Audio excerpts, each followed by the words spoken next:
Good evening. Welcome to the program. I'm Buddy Martin. This is called the Buddy Martin Show for that reason. And tonight we have a very good show for you. It's always good when it's Wednesday night because it means Ali Peek Wilbur was joining us tonight. She'll be here. And Frank Frangie will weigh in as well. And we'll hear a little softball report from our intrepid reporter, Dan Bond, out there waiting for the Oklahoma City action.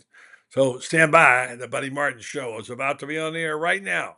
Tell your friends and neighbors to come and join us right here. It's time again for Buddy Martin. Call him up and tell him what you're thinking. But be kind because he's doing the best he can. Better, stronger, faster. Mama says that alligators are ornery because they got all them teeth but no toothbrush. Hey, what if the voice calls while you're gone? Take a message. Bye. You ready, champ? I'm ready for this my whole life. I'm incapable of small talk. But that's why you love me, right? Kind of intimidating to be in the presence of so many great athletes.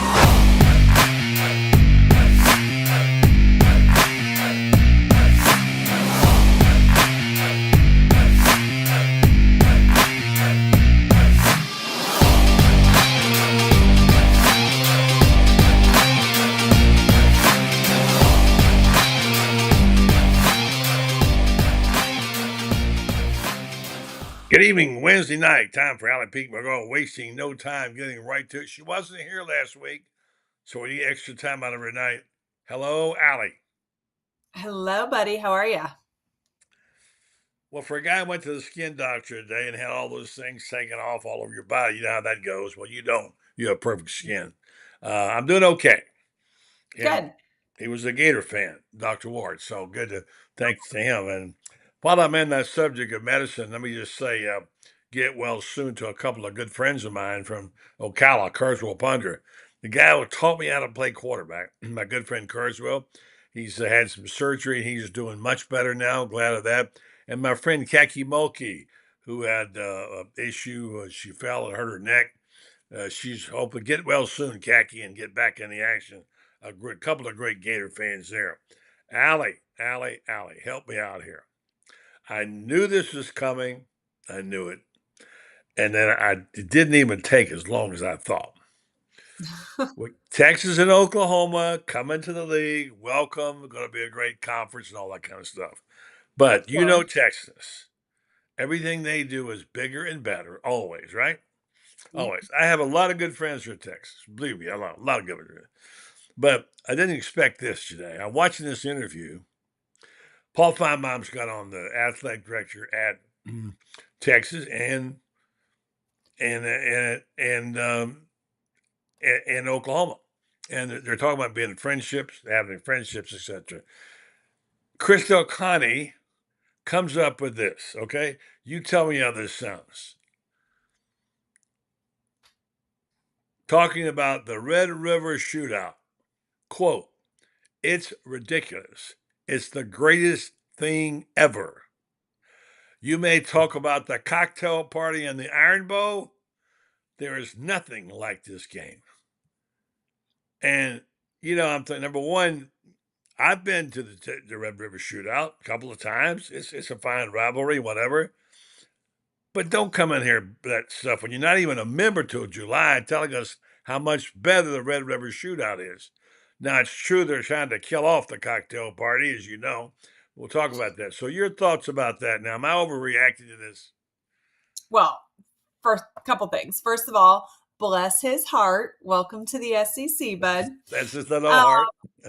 And, you know, I think the Red River Shootout, Red River Rivalry, whatever we're calling it now, is a great game. This is one that, you know, pre them joining the SEC, I tuned into on a regular basis. This reminds me of when Texas A&M joined the SEC, and you know, I went to that very first game that they played in the SEC. Johnny Manziel was a true freshman; he was their quarterback, and every single Texas A&M fan we walked by wanted to know how they compared to the schools in the SEC. What kind of tailgating experience was it? What do you think? Do you like it?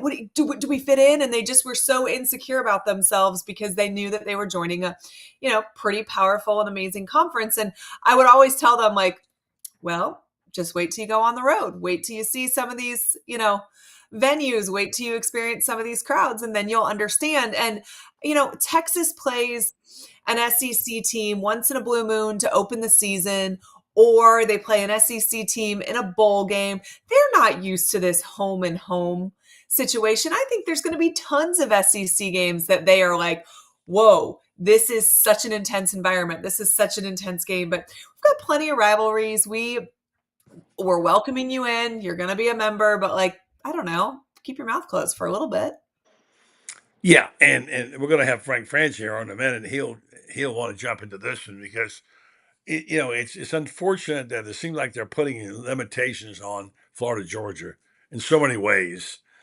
They're arguing back and forth about the fact that the home and home thing. Now with the stadium being built, restructured, they're going to have to move the game obviously in Gainesville and the home and home. So that's disruptive. So they're going to play in Orlando or whatever. I'm talking about Florida and Georgia. And now we have this issue of suddenly the new members of the conference coming in and saying to us, oh, our bigger rivalry game is better than yours. You're not even a member yet, Chris Del Conte. You won't even be officially aboard in July. Don't come in here talking smack before Right. you have earned it, okay? So that kind of offends me, Ali. Listen, I mean, I don't know what he's supposed to do, right? He's not going to come in and be like, wow, I can't wait to see what a real rivalry is like because I've never been a part of one. Yeah, no, I get it. And he's trying to hype his school and hype it, his place or whatever. But I think that it's going to be eye-opening for Texas and Oklahoma because they do see themselves as some of the big boys in college football, which they are. They are. Yeah, fine. But listen to what he said here. He said, you may talk about the cocktail party in the Iron Bowl. There's nothing like this game. That's a little smug, don't you think? It is. It's a little smug. I mean, has he been to any?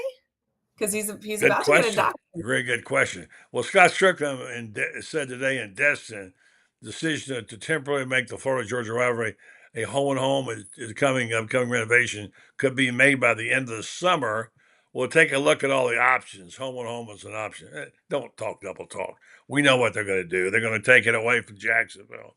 Now, as one who's used to live in Jacksonville and work in Jacksonville, and you grew up in a Gator family, I get they have these disagreements, but is this reckless abandon by part of what we're in now in the college football? Like, we don't care what kind of history it may have. We don't care, dude. We don't care about this stuff. It doesn't matter to us. This is modern football. I don't know, Allie. I know I'm an old guy and maybe I tend to hang on that, but that kind of makes my blood boil. Yeah, I mean, I don't love destroying all the things that made us love college football to begin with. But with the Florida Georgia game, I think it belongs in Jacksonville long term. I think if they've got to move it while they do the new stadium or the renovations, home in Athens and Gainesville is the move because I mean, the last time they played in Athens and Gainesville was the last time that the stadium needed work, right? It was before I was a student at Florida. It was. I think that would be a neat thing to allow your students to experience, to allow your fans to experience. But its rightful place is Jacksonville. I understand the pressures on teams. For a long time, Kirby kept saying, well, it hurts recruiting. Give me a break.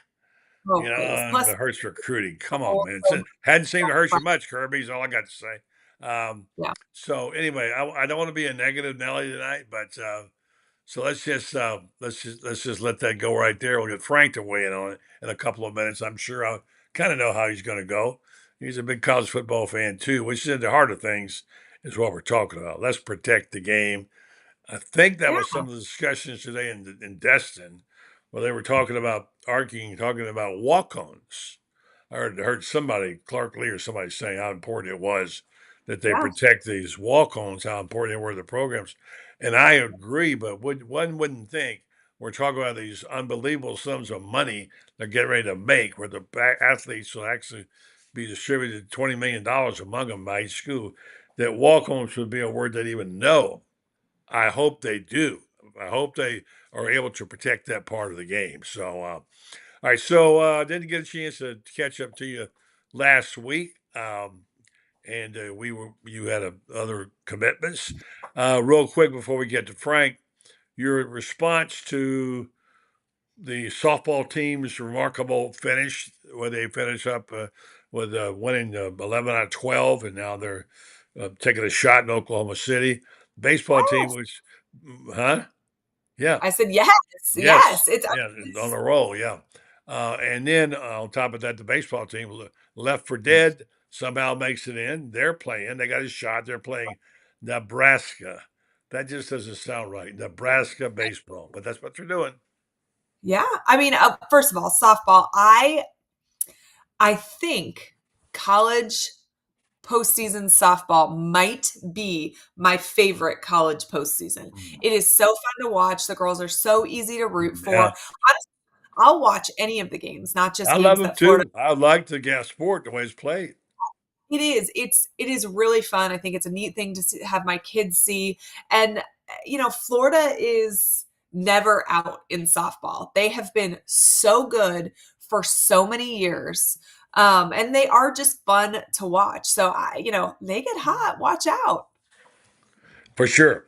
It's going to be fun to watch that as well. Golf team taking a run at it. A lot of things happening. Hey, listen, I watched lacrosse, and you know what? Yes. I enjoyed it.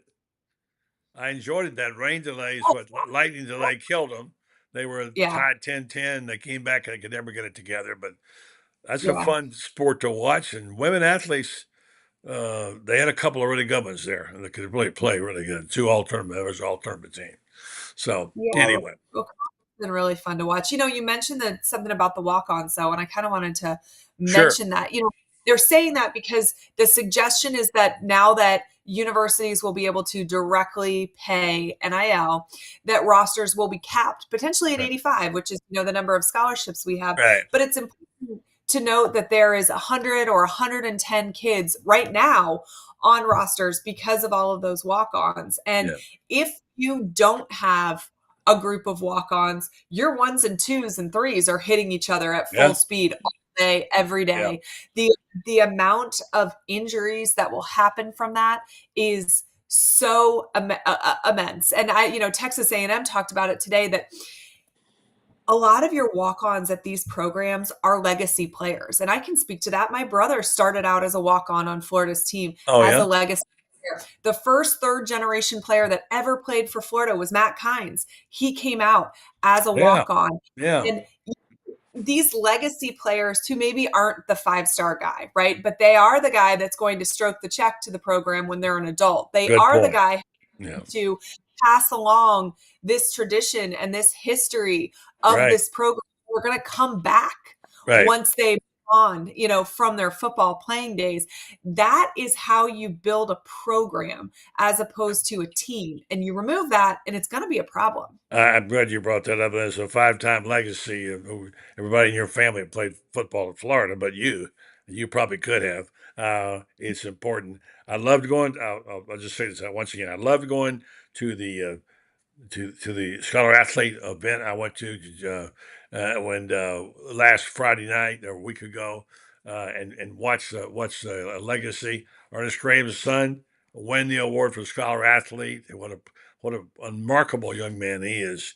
And to watch Ernest and Alicia beaming about their boy up there.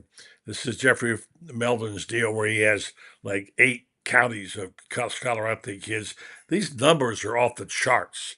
You're talking about 5.8 averages, and I mean, and what they do, and the remarkability of just the parents raising kids like this is so talented, smart, and committed, and good players with ethics. It was quite a thing. And one more comment before we go to Frank on the walk-ons. Remember, Nebraska made its program with the black shirts. Walk-ons. That's kind of how they built it back in the day. Texas A&M's 12th man is a story about a kid that came from the stands, a student, and played because they needed him. Yeah. I think it's dangerous. I think think about all the coaches. Think about Will Muschamp, Dabo Sweeney, guys that started as walk-ons at football programs. have ended up being some of the best coaching minds in our game. There Right. is so much at risk for these programs if they really do eliminate walk-on positions. For sure. While we say good evening to Frank Franzi, let me just say this program is being brought to you by Meldon Law. They won't back down. Check them out. They do a lot of good things at the University of Florida, the official injury law firm of the University of Florida. Jeffrey has his Scholar Athletes program, does a lot of stuff for NIL. He's a super fan. And Meldon Law, by the way, they do practice law. They say if you want to review a case that you have someplace else you're not happy with, get a second opinion. Call Meldon Law. They won't back down. Good evening, Frank Franzi. Say hello to Ali. Hello, buddy, and hello, Ali. How are you guys doing? Good to see you. Good to see you, my man. I was just thinking about you as I'm reading these stories all about how the Red River rivalry is better than the cocktail party, you call it what it is, and how all of a sudden Texas hasn't even been a member of the conference yet, and they're already telling us their stuff's better, Frank. I love how worked up you and Ali are about it. I thought it was great. I was listening to the whole thing. Don't take it. I agree with you. I got so many thoughts about that. I've never been, before I did Jags games, Ali, and Buddy knows this, I did 7 years of college games, and I did most of the big college games, but I never did Texas, Oklahoma. I did Texas and Oklahoma, but never against each other. But there's no comparison to this game, and I'm nervous about the 2 years it's gone. Ali, I think you hit it earlier. It should be home and home. They should. I know they're investigating Atlanta, Tampa, Atlanta, Orlando, but I hope that doesn't happen. Once in a generation, these fans get to go to the other campus, and it happened in the mid '90s, and I hope it happens again. So, but yeah, buddy, I love me. I love this game, buddy. Buddy coached me here a long time ago when I was getting into the business. So, and I still love this game. I think I went to 31 of them in a row, by the way, buddy, until I started doing Jags games. So I love the game. I really do. Well, there was Frank, a young writer, a young radio guy, and I reflected on this the other day when I column on David Lamb, talking about the day we met at a place called Scores and More, you, me, David Lamb, and Jay Solomon, or the idea of doing a regular sports talk show in Jacksonville. Frank, tell them what happened after that. Yeah, in 1991. 9:30 here in Jacksonville was the 9th all-sports radio station in the country. Sports radio started in 1987 with The Fan in New York, and people thought, we can't do sports all day long. No one will do that. So they tried it. We were the 9th one in the country. And yeah, it kind of took, didn't it? So I think it took for a lot of us. And God bless America that it did. Scores and More, Ali is famous for two things in my life. One, I worked with Buddy, David Lamb, and Jay Solomon. Two, about 6 months before that, I got together 20 of my friends and proposed to my wife in Scores and More. She never lets me forget how unromantic that was. Everybody else got Paris or the Cliffs, and my wife got a sports bar. So that's what Scores and More is to us. But we had a lot of good times back then. That was like telling of her future, right? That I feel like that is very apropos. Frank had it all. That's right. Just for a second, talk about David Lamb, and then we'll get into some issues on the Gators. David was one of a kind, as you know. David was a wonderful man. He cared about young people. He was authentic. I think that's the word everyone's been saying, buddy, and I think it's a real word. David was proud of being David. David was lived hard. He was brash. He didn't apologize for being brash, nor should he have, and I think that was part of his identity. He knew sports. He wasn't afraid to say things that other people wouldn't say. He wasn't afraid to anger coaches or players in press conferences. But as you know, buddy, they all respected him. Steve Spurrier, to the very end, was a good friend and respected him. Bobby Bowden, to the very end, was a good friend to Bobby's very end, to David Lamb. David was respected. He was on point. He was brash. He could be crass at times, but he was a good man, and he was a big, big part of this city's sports history and this city's sports personality, buddy. As you know, he really was. And a knowledgeable guy. He had a lot of takes on things that were good. They called him a guru for a number of years. I knew David since he was a 22-year-old sports writer from Rocky Mount, tried to hire him. And anyway, so RIP to him and to Norm Carlson while we're there. Certainly a terrific guy that was a large part of my life. And as you know, Frank, I actually was up for a job one time at the University of Florida as sports information director. The only problem is the guy who was also up for it was Norm Carlson. So Right. they made the right decision. They hired Norm. Norm is a special kind of guy. And Allie, you know a little bit about this because you've been around the game and you're savvy. You know what goes on. But the days when the sports information director was your biggest asset as a media person, not that you had to be a homer, but someone who could make your life easier and better and enjoyable was those were the Norman Carlsons of the world. And I'm so glad I had that because we don't have it anymore, Frank. Oh, we Well, don't. And go ahead, Allie. I was going to say, I think I told you this last time, buddy, but I actually reached out to Norm to like fact check my grandfather's obituary Yeah, you did to tell make me sure that. information was correct about his time for UF. And he answered me, had no problem filling in the gaps. But I mean, he was one of a kind. It was one of a kind, for sure. And Al, you said it. It didn't matter who asked him. Didn't matter what you asked him. I've told this story many times. I graduated high school and then went down to Florida. Went to junior college a couple years, and went to Florida and had to be a stringer. And I had no idea what to do. I had never lived away from home. I had never been around real sports writers. I was nervous interviewing Doug Dickey. I was, and Norm said, "Listen, come into my office. It's not as big as you think it is. The whole world isn't." And calmed me down for about 30 minutes. I was scared to death. And I'll never forget it. It was in fall of 1978, my junior year at Florida. And I have never forgotten Norm. And I've told Norm that story to the very end many, many times. He was a special man. He really was. I still get nervous interviewing Doug Dickey. I'm only teasing. No, it's just a joke, for sure. Yeah, so RIP to them. All right, Frank, let's you and I and Allie have a little round table discussion on where things stand as best we can, not knowing a whole lot. Allie probably knows more than both of us. She keeps up with her many sources as she is about where this program is going. I would say there's a shift, but there appears to be some kind of new thing at Gainesville where people are starting to tout the Gators. I don't know if you've heard it or not. A lot of people like Josh Pate, different people saying this could be a big boy football program, etc. Frank, have you heard any of that? And what's your response? Then I'll get Allie's take on it. Yeah, I have. And here's what's interesting. Florida was the king of the world forever. From 1990 through 2009, they were the king of the world. Well, they haven't been the king of the world in a long time. Billy Napier points out it's been 15 years since Florida's been relevant. And buddy, you got to drop pretty low. And I love it's my alma mater too. I love our school, but you got to drop pretty low before you can be a sleeper.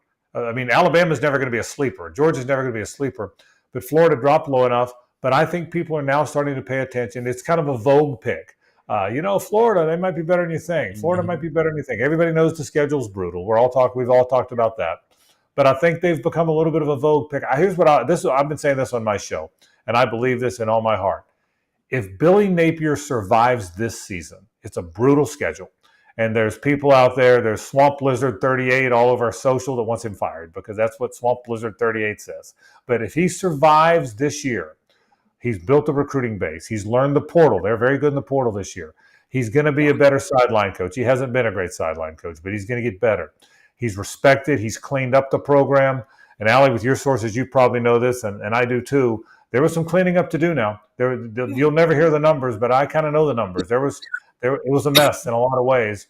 It's headed in the right direction. The problem, buddy, is if they go 5-7, the outcry to follow him, to fire him, will be deafening.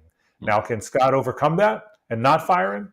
Because if he gets to those 7 or 8 wins and does not get fired, Florida is going to be in great shape, I believe. And I've said that on my air. If he survives this season, look out. I think Florida will be back, and I mean that in all my heart. I really do. Allie? Okay. Well, I think, first of all, I think we're seeing a more personable side of Napier, which makes us all feel like he's a little bit more relaxed than previously, he was, which makes us all think like, okay, he's got to be pretty comfortable with what he's working at, and going into this offseason, we said we need to improve on offensive line. We need to improve on defense, and we need a wide receiver weapon. And then he went out and got one of the best defensive one of the best linebackers in the portal. He went and got one of the top wide receivers. He went and got 2 of the top 10 offensive linemen. And people are starting to think, okay, he's got those pieces. He is doing in the transfer portal what we hoped he would do the previous, couple of years. He's had some great success in the transfer portal, but I don't think he's brought in enough in previous years. He did a good job this time around. He seems more calm. He seems more at ease, but he is going to have to win. And I don't know that there's a magic number of games that he has to win for it not to be deafening.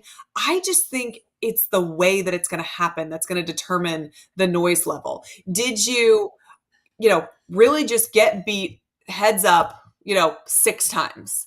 They were the better team, but you showed fight to the end. That is different than some of the things we saw last year, Arkansas, Missouri, even at times the Utah game or the Florida State game, where if you made better decisions, you won.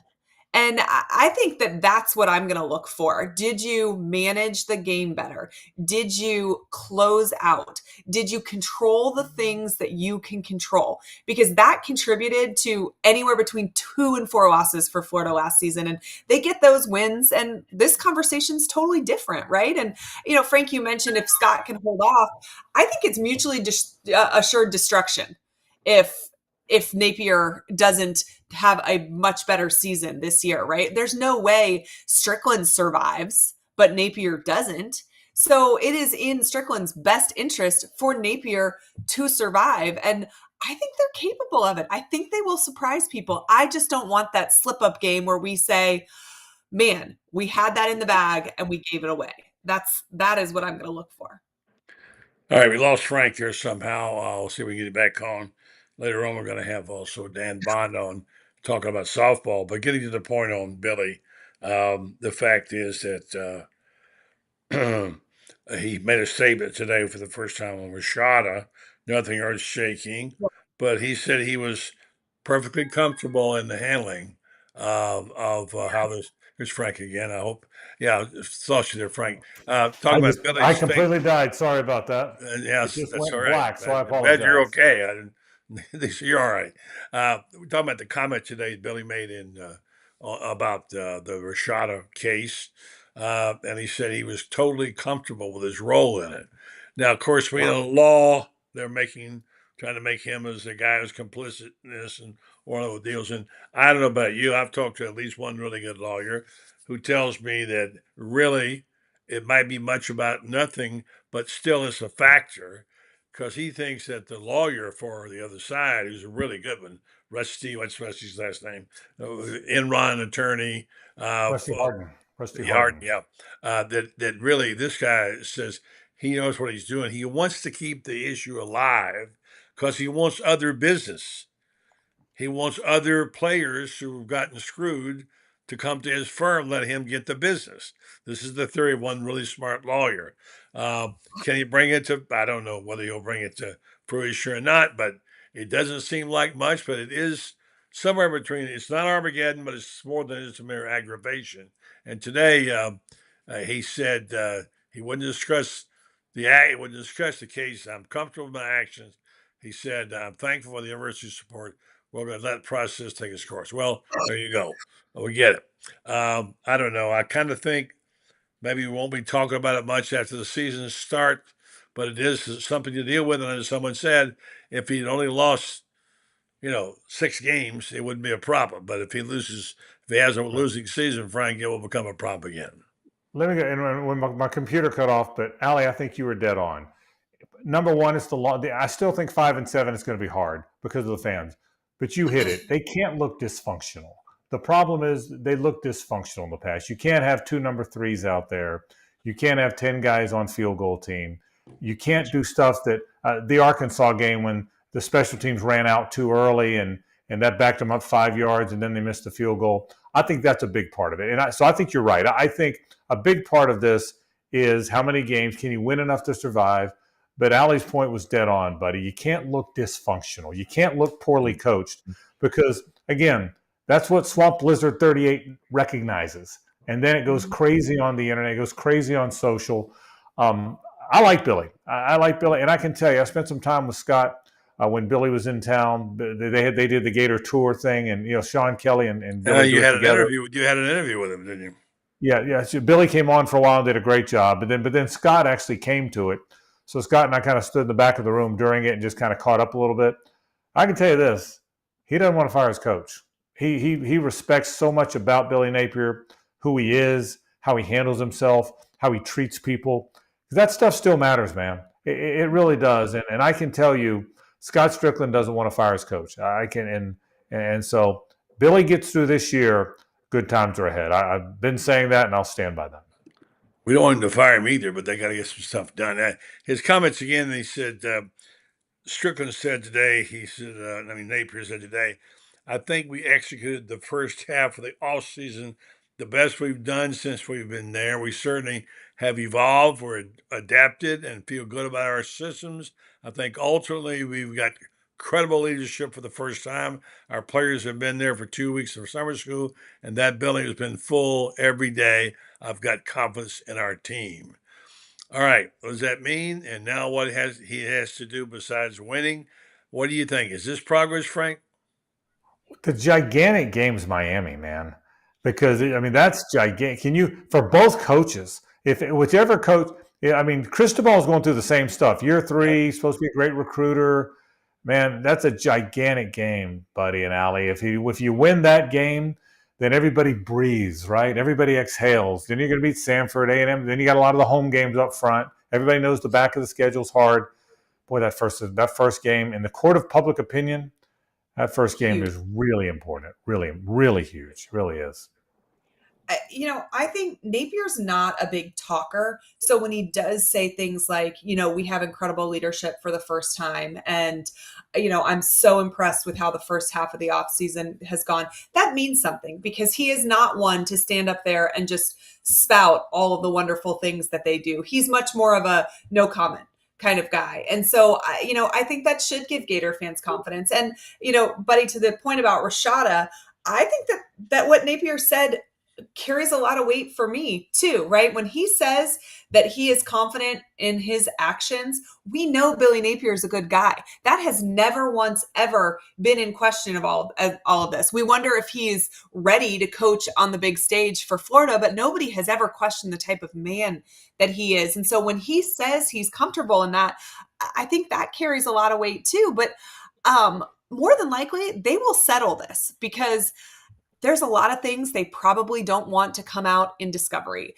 Text messages, emails, and honestly, there's probably lots of other universities that are hoping Florida settles too, because we are not going to be the only ones that have maybe just undesirable stuff that we'd prefer not to be out there. I don't think that they did anything illegal, but I think they'd prefer not to have the headache that would come with this making it to trial. And I think that that's exactly why this attorney took the case. It's low-hanging fruit. You have the ability to get somebody who thought a year ago they were going to get $13 million to play at the University of Florida. You're going to be able to get them a decently nice settlement, and you're not going to have to turn over your dirt because Florida doesn't want to turn over theirs.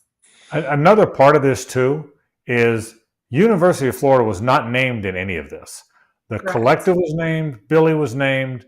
One of the collective guys, I forget, but he was, right. That's right. Hathcock was named, but the school was not. And the school was very clear. They were very swift with a response that said, "We are here to help provide counsel for Coach Napier," but the University of Florida was not named in this thing, and I think there's some significance to that. I really do. I do too, and the fact that the collective had a contract that they terminated, which has been deemed to be a legal termination. Otherwise, their name would be associated with this lawsuit, makes what they're arguing incredibly difficult to prove. And just on its face, do you think that a coach would promise you something and then have no intention of ever delivering it? He wants you to come play for him. He wants you to be the person that helps kick off his coaching career. Napier wanted him. There was nothing for Florida to gain until Rashada got there and actually played well and won games for us. There was no benefit to just getting him to sign on the dotted line. They were going to have to deliver so that he stayed happy and played. So the whole thing doesn't even, I don't know, it doesn't track for me. Yeah. Go ahead, Frank. No, the other part of that too is the reason the reason no one's going to get in any NCAA trouble for this, and I think this probably extends to the legal community. Nobody knew what they were doing. It's not just Florida. NIL was so screwed up. Nobody knows. There were no Right. rules. Right. Only finally, there's finally some checks and balances. Finally, there's some guardrails because there haven't been. So, no, I think it's going to go away. I think now, is Hugh Hathcock going to have to write a check? I don't know. But as far as this affecting the school, the football program, not at all. Yeah, that seems to be the case. It's an annoyance, hopefully, in the end. I would say that we will have to remember this is the earliest stage of the Wild Wild West. It's like when the housing market goes crazy and you put your house on the market for 200,000 and your neighbors are selling it for 400. You know the market value. They know the market value of a quarterback. It certainly wasn't 13.8, that's for sure. But they were making it. Right? Like I said, certainly not after he got to college and we got film. Yeah, right. Yeah. By the way, are you guys shocked that Georgia took him? I mean, I've watched the Arizona State tape. Were you surprised? I think he's going to ride the pine. I mean, they were like, sure, we'll take a third string quarterback on the cheap. I guess. There's a value there. And I think he's right. And by the way, for those people who said this is a plot by Kirby, and we all like to demonize Kirby naturally, I talked to a couple of attorneys about it. They said, look, first of all, we don't know what was said about Kirby giving his blessings. That was never literally said or quoted. And secondly, he couldn't have stood in the way of it if he wanted to. They could have sued him. So I mean, and today Kirby came out and said, "Sorry." I said it was in the works prior to him going to Georgia, but Kirby doesn't hate it either. Well, that's right. I agree with that. I agree with that. I just don't know if the guy's a good player. Well, let's just say what he said today, okay? He said he had no idea Jaden Rashada was filing a lawsuit against Florida and Billy Napier. He said it was told by the player the day before it occurred. He said, this is his quote today. He told me the day before they decided to do the lawsuit, and I told him that would be between his family and his attorneys. I'm not going to get involved in it. Georgia's not involved in any way. So he wanted plausible deniability. He's got it. So, but the idea this was some scheme all along to get, to beat the Gators over the head with it, it's just not accurate. Yeah. And it's not. And again, Ali, you said it. Nobody wants this to go. College athletic departments don't want people snooping around. Nobody, none of them. Not just nobody wants. Everybody wants this thing to go away. Nobody wants. Well, through discovery, we're going to look at what Florida did. Let's look at what Georgia did. Let's look at what Miami did. Nobody wants that. I think it's going to go away. I think it'll go away quicker than you think. There's lots of rumors that he took money from up to 7 schools. So none of those schools have any interest in any of this going to discovery. And the thing is that if Napier's text messages and Marcus Castro's text messages and Hugh Hathcock's are brought, so will the whole Rashada family and their agents and other people that they are talking with. And they can't possibly want that either. And neither do any of the other schools who may be found on those messages. This is just a quick payday. I got a question for both of you guys, Buddy and Ali. How good do you think Florida's going to be? How good do you think their team's going to be? Well, Ali and I talk about this every week, and we almost break it down like it being 2 seasons, the first 6 and the last 6. And I think we all agree Florida could go 5-1. They beat Miami, they could go 5-1. And then the back half is like Armageddon. It's like the Bataan Death March, and so you got 6 games there. Well, let's look at it from the standpoint of opportunity. What if they knocked off 2 of those? Now we're talking 7-8 wins. It's a whole different deal. And you made this comment earlier, Frank, and it went kind of over our heads. You said Florida's had a tough schedule before. How tough do you think it was for Ray Graves in 1967 after he lost Spurrier? Everybody he played was better than him, right? So it's not like they haven't played tough schedules before. They have, and they were underdog. So I think I'm not going to make a prediction yet, but I have something in my gut right now that tells me it's going to be better than we think it is. I just got to see some evidence on the field, and like you said earlier, we can't have stupid mistakes. We can't have things like too many players on the field, same jersey. Those kind of mistakes should be made by high school coaches. So Yeah. if I see one of those, the deal's off. Allie, how good do you think they'll be? I think they win 7 games. And I think that there's a good chance they beat Florida State. And I think if they win 7 and they beat Florida State, we're good. We're coming in with DJ Lagway era. Napier has got, his players in place. I think that he'll be okay. I do think Miami is one of those bellwether games. You don't win that, not a good start to the season. You have got to go 5-1 in that first 6-game stretch. If you lose to UCF and you lose to Miami, he may not even make it to October. That's right. The front of the schedule, if you can build some confidence and get some wins, you can steal 1 or 2 down the road. And I know that everybody talks about this being the number 1 schedule in college football. I do believe that part of the reason we say that is because of the place that Florida's in right now. Because if you look at the schedule, you're talking about, Miami's breaking in a new quarterback. I believe Texas A&M is, Michigan State. You look at this list of people who will be either with new coaches, new offensive coordinators, new quarterbacks, and it suddenly doesn't look as daunting. Now, the back half is harder than the first half, and even those teams in the back half who are starting new quarterbacks or things like that, they will have now 6 games under their belt, and so there's some experience there. But I do think the place that we're at kind of dictates our feelings towards this schedule a little bit. But I think 7 is possible, but they got to start strong. Georgia and Ole Miss are the only 2 teams of significance, to your point, on Florida's schedule that brings back same coach and same quarterback. Everybody else they're the only 2 teams of significance that bring back same coach and same quarterback. And Texas, I take it back. Florida's got to play Texas. One thought, you guys talk about Texas, by the way. One thought about Texas, I think Texas is very good. Texas and Oklahoma are great programs, but Texas and Oklahoma would play each other or whoever, and then they'd play Kansas and Iowa State and Kansas State. A little different. Mm-hmm. Here you play Florida, and then you play Georgia and LSU and Tennessee and Auburn and Alabama. And good luck. And that is going to be and I'm a SEC snob, so that's a homer alert, I suppose. But good luck. Good luck with and I'm telling you, it is a different world. You have not played in that world. I'm telling you, it's a different world. I couldn't resist it whenever Chris Del Conte said River Shootout was better. I said, attention, Chris Del Conte, you're not in Kansas anymore, Toto.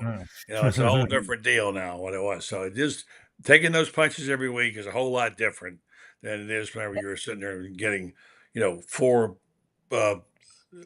easy games and then having to play a tough one. One last thing, and Frank, thank you. I'm sorry for keeping you so long, Frank, but we have a lot of people want to talk to you. A lot of people want to talk to you and Allie tonight for whatever reason. Well, the only problem is my computer died, and when I got back together, my head went higher. So I don't really know what I did, but somehow my computer died and my head went higher. So apologize for me. It looked good. It's fine. I just want to say, isn't it ironic that a season that begins with Miami and ends with Florida State is going to be so critical? How much these interstate rivalries, and not to mention they got to play, Central Florida as well, that this is going to play a big portion in the comeback of Billy Napier, isn't it? And that's the way it used to be.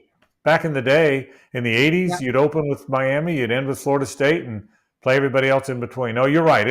And look, the Miami, I said this at the top, Miami's in the same spot Florida is. They brought in the coach they thought was the guy. In their case, they thought it was their Spurrier, their Kirby Smart. Guy had played there. He's from there. And it hadn't gone great either. And the advantage Miami has is if they beat Florida, they got a cake schedule. It's a really easy schedule. Florida's got that brutal schedule. So, but you're right. That's those 2 games. Listen, I'm excited about this season. By the way, the guys you ask around, and Ali, you do a great job with recruiting. I don't cover recruiting very closely, but apparently the guy that's a really good player is this guy Elijah Badger. Apparently I think Chimre DK, the kid from Wisconsin, is okay. He's a possession guy. Right. But apparently the guy from Arizona State, from the people that I talked to in college football, thought he would be in the draft. And apparently he's a heck of a player. And if Mertz has that, and obviously Trey Wilson, we all know what he is, and I'm excited. I'm excited about what they might be. Let's not forget Billy Gonzalez, who's a secret weapon there too. One hell of a coach, Ali. Agreed. Yeah. Yeah. He deserves his flowers. He develops NFL talent everywhere he goes. And and I'm sure that Pearsall was like, hey, look what happened to me. Come on down. Well, there's no doubt that went back and forth. Yeah, for sure. Yeah. Why wouldn't you, right?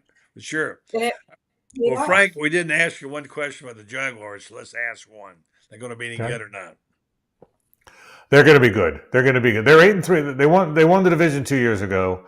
They were 8-3 last year, and then the bottom fell out. Christian Kirk got hurt. Trevor played hurt. They're pretty good. In our 29 years, they had back-to-back winning seasons, buddy. That's happened twice in the 29 years. Wow. Twice in 29 years. So they're pretty good. There's some holes. The division's good. The AFC's brutally good. So it's not going to be easy. But he got a good team. Trevor's growing, getting better every year. The coach, Doug Peterson's one of the best guys I've ever worked with. Is a play-by-play guy. You get a half hour, 40 minutes with the coach every week. That's kind of protocol in the business. Yeah. And of all the guys I've had here and in the business, he's as good as I've ever been around. He's honest. He's transparent. I've never had a head coach before that when you have your meeting with him and you walk out of there 40 minutes later, he might text you 20 minutes after that, I forgot to tell you something. The coaches just not like they're just not like that. No, and really. He's a great person. Yeah. He's a really good dude. So it'll be a fun year. They're exciting. They'll have a fun year. What I do, by the way, buddy, you'll appreciate this. Every year when the two schedules come out, I look at the Gators schedule and the Jags schedule, see how many games I can watch live. How many games am I going to be on a plane? How many games am I going to be gone? So this year I get to watch 9 Gator games live. So that's a win. That's a very exciting thing. Couldn't make double digits, unfortunately, but that's pretty good. And by the way, Frank, what's this like your third or fourth year doing the Jaguars now? How many is this now? This will be 11. I cannot believe it's been 11 years. 11 years, yeah. You're a savvy veteran, man, by now. Well, listen, Frank, it's really been fun having you on. Let's do this again, Ali. We'll see if we can get to talk about doing this again. I'd love to anytime. So, Frank, thank you so much. Be well. Frank Frangie. Thank y'all for having me. It was fun. Appreciate it, Frank. All right. Thank you very, very much. Ali, I got to tell folks about our sponsors that we do have to get paid around here once in a while. And one of our key sponsors is North Central Florida's newest premier independent diagnostic testing facility, Titan MRI. You need to know about this if you're in the North Central Florida area, especially. And that is something that they will tailor make their appointments for you. If you have a busy schedule like Ali does, you can't come sometimes, you want to go on a weekend or a night, whatever, Titan MRI will let you make that schedule, and they want you, the patient, to have a great customer service experience. So they know people lead a busy life. They need a break once in a while. They'll do it for you. So check them out, TitanMRI.com. Well, Ali, there is a softball game this week. Yeah. And a rather important one. And this guy is going to be in Oklahoma City. If I can get him on up here, let's see here. Where are you? Dan Bond, I'm looking for you. Well, no, he's not in there. Well, okay. I thought we had him. He was on earlier. Having problems out in Oklahoma City. So tell me about the softball team. We talked about the sport being really fun to watch. I find myself really addicted to it almost. I would rather watch it than I would baseball. Really, to be honest with you, it's a better game. And I watched every game they played since they were on TV, the last 12 games or so. I mean, how could you not love those first 6 batters? Skylar Wallace is to die for, naturally. They have some terrific players, exciting story, good story. Looks like fans are getting excited. Ali, what are you feeling the vibes? Yeah. I mean, like I told you, I think softball is so fun. I think this team is so good. I don't know if you saw today, 5 members of UF softball team were awarded with the national, I believe I'm going to mess this up, National Fast Pitch Coaches Association All-American. Is that correct? Is that how? That was Dan Bond can probably tell us right here. He's on. Say hello to Ali. Hello. How are you? Good. How are you? Good. Can you hear me all right? Gotcha. Yeah, was that correct? Is that what it is? It's the Fast Pitch Coaches Association All-American? Yes, ma'am. This team is loaded, and they're young. I mean, you don't hear often of 5 all SEC teams members in the start of your lineup, and obviously we're getting in the postseason with Falvey, Wallace, Erickson, Otis, all winning All-American honors. You have Rothrock winning Freshman All-American of the Year. This team is just ready to roll it. The hitting this year is really what's going to carry them. Rothrock is great. We maybe need one other to go super deep this week, but I feel good about this first game against Oklahoma State. Their batting average, their home runs, their RBIs are all higher than those national championship games teams. So all of those teams, except I want to say 2011, they had all the like 120 home runs, which is crazy. But they've got 90 plus home runs this year with a very young team.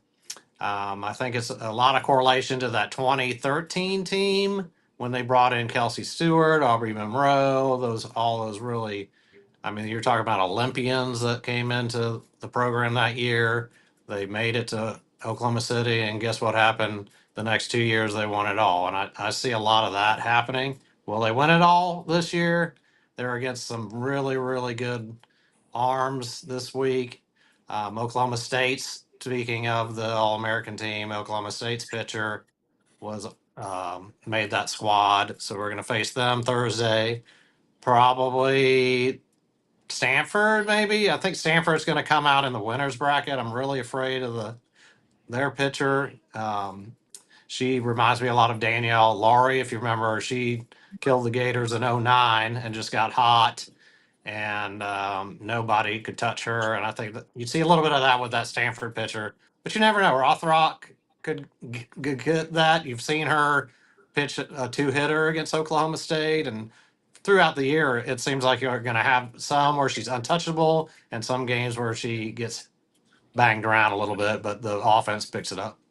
You have a tough draw there to play the home team, like to have right off the bat, right? And tough place to play anyway, and to play them. But you like their chances, right, Dan? Yeah, I sure do. Yeah, it's a tough road when you got Oklahoma State, Texas, and Oklahoma out there. They expanded the stadium in 2019 from 2,000 permanent seats to 9,000. Last year's first game was a record of 13,000 in attendance. So the passion is there. It's so much different from. I went in '08. I started going in '08 when I moved out here to find some Gator stuff, and that was Walton's first year. So I went, and was really rinky dinky back then, and they had the small walls in the outfield, and now it's really top of the line out there. But yeah, I think they could win a couple of games. If they win that first game, they're in good shape. Then they're going to go to the Saturday game, so they'll have the day off, and then you're playing the winner of Texas Stanford. So probably Stanford. And then after that, it gets a little shady. You start playing the flip side, which would be like possibly Alabama that next game, especially if they lose. I think they could meet Alabama in the losers bracket, which would be fun to knock them out, of course. Allie, who's your favorite player on that squad? Oh man, that is a good question. I guess Jocelyn probably. This is a team that, Dan can speak to this more than I can, but just a few weeks ago, we were not sure, if they were going to make the postseason. And then watching them make this run has been really fun. And it's one of those things that, like, I don't know, I like to show my girls, like, look at what a team looks like. Look at how they fight for each other. It's not the same person every single game. They kind of have a different little hero each time. But I guess it's easy to be an Erickson fan. So maybe that's a cop-out pick. But, I think they're all fun to watch. I can't get over the left-handed catcher, but boy, she's good, isn't she? Isn't she up for a National Player of the Year, Dan? Well, that's Jocelyn. Erickson? Yeah. Yeah, she won SEC Player of the Year, and she was a final 10 as far as National Player of the Year, but she didn't make the next cut, which is 3. The Stanford pitcher, Kennedy, I'm trying to think of what her name, Najee Kennedy or Kennedy Nagy. butchering her name. Apologies, but she's one of the final three of an All American. I kind of like Corby Otis as far as this story Yeah, goes because yeah, here's somebody who's going to be a doctor after she's done playing. So that's pretty amazing. yeah. It's That's one cool. thing that I do like as far as following the women's gymnastics, the softball. You know, you have these student athletes that See are what they're going to just be when their playing days are done. they are And just but super in the classroom. yeah, They're just great people. You hear about Leanne Wong is doing 500 classes and all these extra things she does. And same with Otis and all these My players just daughter, really represent the university well, and they want to do, um, they want to be there, which is also something you don't hear with some of the players. and they're taking advantage of all of these neat NIL opportunities. They're not necessarily, $1 million deals, but they're leveraging it for their careers later on. Like my daughters own so many Leanne Wong bows, I cannot even tell you. And really. it's they're competitive gymnasts and all of their friends have them too. And, we go to camp over the summer and she comes and sets her booth up with her mom. And then there's just a line of 8-year-old girls, out the building to buy Leanne Wong bows. And, to think that she made those with her hands, she marketed herself, and she has this entire really, truly cult following of children that want these bows is really kind of cool to see. Women's sports is hot, man. I'm telling you. And the stories like this certainly help. I wanted to say this earlier when we were talking about the Florida Georgia game and the Oklahoma Texas game. That remember a lot of those games. Florida was playing Georgia when Spurrier years. Those crowds, those tailgating parties, they were amazing. When you got two teams that are on fire and playing the cutthroat rivalry like Florida Georgia, it's hard to say anything's better. And I'm sure Texas Oklahoma feels that when they have a really good couple of really good teams. So a lot has to do with how well your team is playing. This certainly is the case now. It has been for Alabama all these years. Guys like Paul Feinbaum have been riding that Nick Saban wave all this time. And so now we've got situations with women's sports and boy, even lacrosse. We got softball, gymnastics, and Allie, it's the women's time. Is this Title IX working? Yeah. I think for so long we've only cared about the revenue making sports, and I understand why the universities those are their cash cows, right? So that the revenue sports are where it has been at for all of these universities. But Title IX and now more recently NIL has kind of shed a light on what was already really good athletics. It's not like these women just suddenly became good at the sports that they are playing. It's that we started caring that there was great women's sports being played. It's been good all along. But the TV coverage of it, the dawn of podcasts and shows like this one, bring highlight to it. And I do think that youth sports, the surge of girls in youth sports, so therefore they're looking for somebody to watch, to emulate. Parents are looking for an activity to take their kids so that they can see, look, this is what you could be. All of that has contributed, but the good athletics was being played all along. Nobody was watching it, was the problem. You got to get the eyeballs. And one of the things, look at what happened in women's basketball. All Mhm. of a sudden, the eyeballs are on Caitlin everywhere she plays. She has transformed not just women's sports, but television and who's watching what. All of a sudden, and it's not a slam dunk that the NBA game is going to be the top game of the night. It's the dynamics of it are remarkable. Dan, give us your final take on things when are you headed over to Oklahoma City? Sunday I'll be out there. Sunday and Monday. I've got the real work to kind of do. My 9 to 5er, so I can't get You, out there you till got then. that. Don't let that day job get in the way, okay? That's right. That's all right. But Yeah, yeah, I mean, ESPN recently signed $500 million TV deal with softball. The ratings since 2021 have just gotten bigger and bigger and yeah, bigger, especially when you consider NBA finals are going on. yeah. You've got hockey finals going on, and they're putting up decent numbers. So I'm excited to watch. A lot of people will be watching, and I think Florida will win a couple of games and stay stay around for a while. Again, it's double elimination, but you just don't want to get in that loser's bracket after the first Yeah, go around. gotcha. All right, thanks, Don.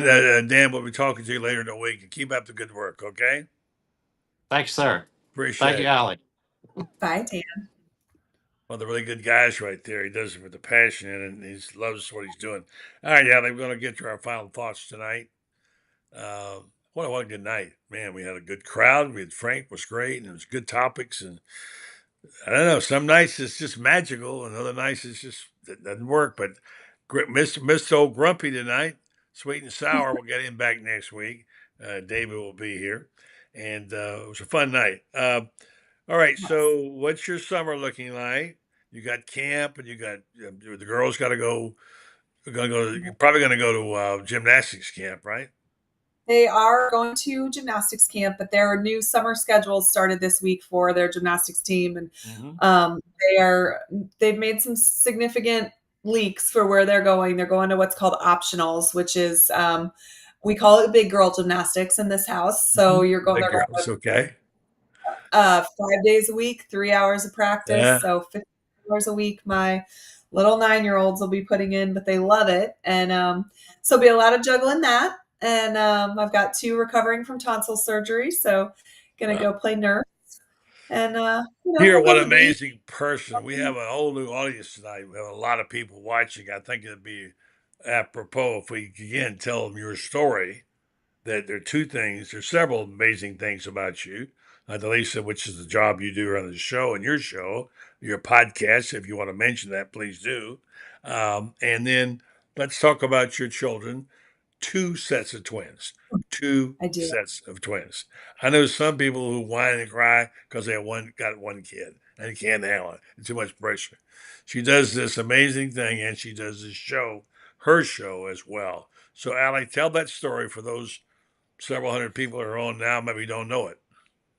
Well, my husband Eric Wilbur was a punter for Florida, 2003 to 2006. He was on that national championship team. But we have 2 sets of twins, 9 years old and 4 years old, all girls. And yeah, I do a YouTube show called A Peek Inside Gators Football. It's really fun. It's a nice little outlet for me as a mom to kind of still be creative and talk about my favorite topic, which is Gator athletics. But I know you say that it's so hard. I don't know that it's I don't know any different. 2 sets of twins is all I've ever known. And I kind of think that any number of children that you parent is difficult, but we figure out how to make it work around here.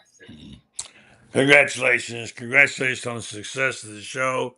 You and Eric and the girls have a fabulous summer. We hope we'll continue to have you on every week when you're available. We do enjoy it. And thank you for a great show tonight. All right. Thanks, buddy. This was fun. Ali Peek Wilbur. She's the best. Thank you. All right, folks. I want to say thank you for watching tonight. Wow, what a great response tonight, all you folks out there. Thank you. Please remember, we're on Monday, Tuesday, Wednesday, and Thursday nights. We also do the show with Shane Matthews on the spot up with Matthews on Tuesday mornings. If you want to join us, we'd love to hear from you. We're going to get more interactive with this program soon. Hopefully, maybe even at some point, might field some calls. You never know, and try to hear what you have to say because we want to hear from you, your opinions. Very important, as you know. You can check in and send us a message anytime. But I want to tell you thanks to our sponsors tonight, and this is one more I want to be sure to talk about because they're among my favorite people in the world. And that's Mary Brantley, the wife of Scott Brantley, and Joe Sorrentino, whose son played for the Gators, the founders of Renstar Medical Research, who've done so much in our community in Ocala. By the way, here's an interesting note. I just read this. More people are moving to Ocala, Florida, than any other city in the country right now. The stats, I couldn't believe it.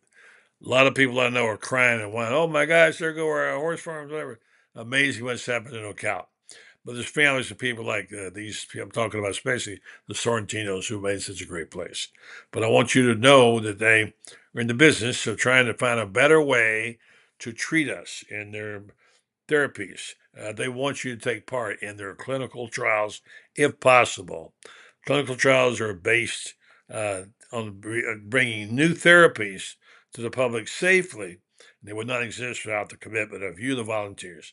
So if you decide to participate with WinStar Medical Research on one of these trials, you can go online at WinStar.net and find out. They've had over 700 of them. You can participate, and you might receive study-related medications, procedures at no extra charge to you or your insurance plan, gain new access to investigational medications or devices not otherwise available, and receive compensation for your time and travel.